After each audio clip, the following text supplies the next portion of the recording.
Hi, Achim here, InnerSpace Explorers. Today I want to talk with you about wrecks that are available for recreational divers. And as you probably mentioned, I was struggling a little bit with how to say that because it's not recreational wrecks, it's not wrecks for recreational divers, but accessible for recreational divers, so in the 40-meter range. The idea to that video was brought to me by a good friend of mine, Marcus, who sent me a link to a Dan video, and I put the link in the description so you can check that out. And it's not like commenting on that video or if that is good or bad or if I disagree or agree. It was basically just a trigger to talk about this. And so the original video was basically a top 10 list of wrecks for recreational divers. So, I mean, these top 10 lists are always, or top 5 or whatever, are always very personal. So I did something like that as well, like my favorite dive centers or favorite dive spots or whatever. And so obviously everybody has a different opinion on that. And that's why I don't really want to talk about the quality of these dive sites. The interesting thing is that the video takes quite a few artificial wrecks and quite a few natural ones.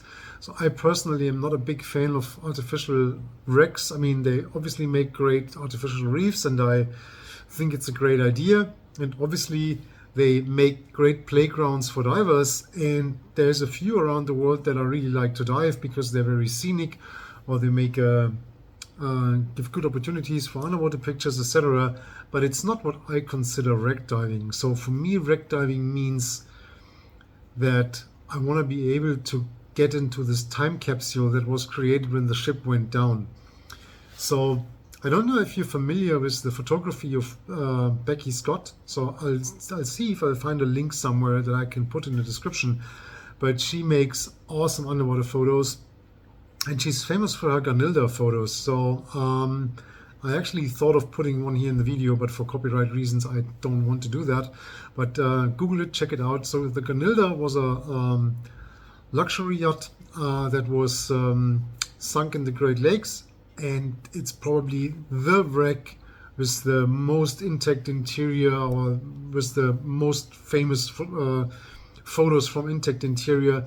And that, I think, gives a good idea of what I mean when I say time capsule. So time stops when that ship goes down, and you as a wreck diver have the opportunity to access this time capsule. I don't know if that makes sense to you, but that's how I look at wreck diving, and that's what motivates me to search for wrecks, be the first one in a certain wreck, etc. So it's the history. So on a artificially sunk vessel, that's not really the case. It's more like a playground for children. So it's clean, doors are removed, hatches are welded open, etc. Which is great. I mean, great for training. Sometimes just a great dive. Sometimes great because of the marine life that is there meanwhile. So nothing wrong with that. If we talk about artificial wrecks, he mentioned a few on Malta, which are obviously great. For me, artificial wrecks always is Florida Keys, so the USS Duane, the USS Pip, those two Coast Guard cutters, both available to recreational divers, both in the 40-meter range. And then obviously the Spiegel Grove, which is huge. And yeah, that's a class in itself and fantastic wreck dive. So if you're there, check it out. What also is something that I wanted to talk about. For example, the Zenobia was mentioned as one of the top wreck dives for recreational divers, and that made me flinch a little bit because just because a wreck is available or accessible for a recreational diver does not mean that the entire wreck is diveable for a recreational diver. And that's the only thing in this video, because the person doing the video was like, oh, it's a great wreck and penetration is awesome and the entire wreck, blah, blah, blah, blah, blah. And that it's not. So actually, I dove the Zenobia quite a few times.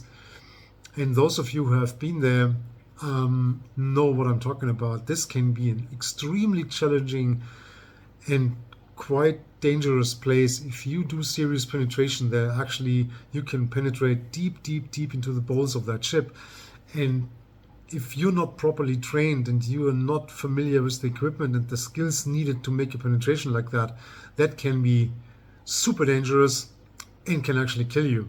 And there actually have been fatalities on this wreck from divers that penetrated it. So the classical recreational diver, and I'm not meaning that this is a recreational diver is not as good as a technical diver. It's just two different worlds. But the classical recreational diver can, of course, enjoy the Zenobia and enjoy the things that you see from outside, or enjoy the swim-throughs on the upper deck, because she's sitting on the side. So the upper deck is basically on the side, and you can swim in there, and that's not a big deal. So there is swim-throughs, but if you seriously want to penetrate that wreck, that's more like Cave 2 stuff, so to speak.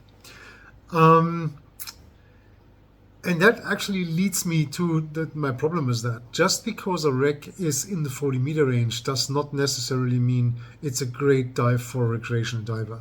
And that was something that made me wonder what the intention of that video was.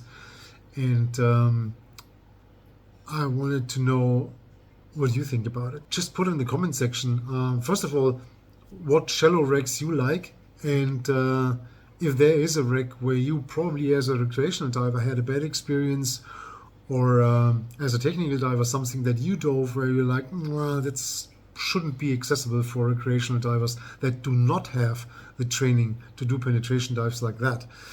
And also, I'm always interested in hearing what your favorite wrecks are. So in the shallow range, believe it or not, I really like those wrecks at Shop of Nuers in the Red Sea. So super famous, extremely dived, but I think they're very scenic, and I actually like to make a long rebreather dive there, so you can actually do all 4 wrecks in one shot. And that's a lot of fun, and I always like that. Not because the wrecks are challenging or something like that. It's just a nice dive. And then, yeah, in this top 10 list, there was the Sisselgorm. I mean, if you dive Sisselgorm for the first time in right now, it's obviously very scenic and very interesting dive. If you dove for 20 years ago and you dive for today, actually you start to cry.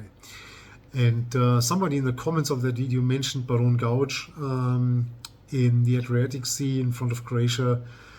Same thing. If you dove the Gauch in the 90s and you dive for today, terrible, terrible, terrible. And a lot of that is probably due to the huge amount of divers every year. So that's a two-sided coin, obviously. So yeah, I just basically wanted to share my thoughts on that, and obviously want to hear what your thoughts are. And tomorrow, Sunday evening, there's another live stream with Dominic Robinson from Deep Wreck Diver. Really looking forward to that, and I hope to see some of you there. So take care, have a nice evening, and I'll see you in the next video. Bye bye.